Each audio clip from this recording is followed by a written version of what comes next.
hier by my neighborhood.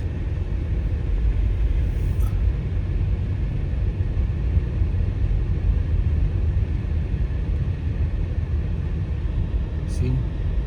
Rustig. Afslag vir die stopstraat. Niks slaafstig hoef te wees nie.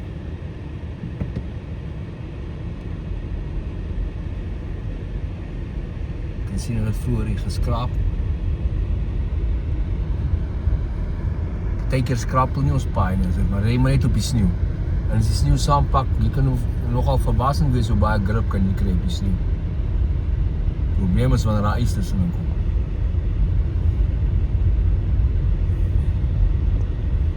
En dis so dat by die neighborhoods bly, die karre staan maar buite. Die mense het nie plek in hulle garages vir karre.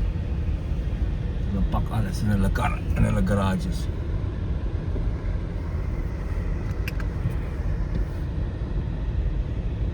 Selfs ons een kar moet buite staan, want ek het net plek vir 2 karre in 'n garage en ons het 3 karre. Nou, as jy so klein bietjie spoed optel. Maklik, doen die bultjie op in die garage. Daar is hy.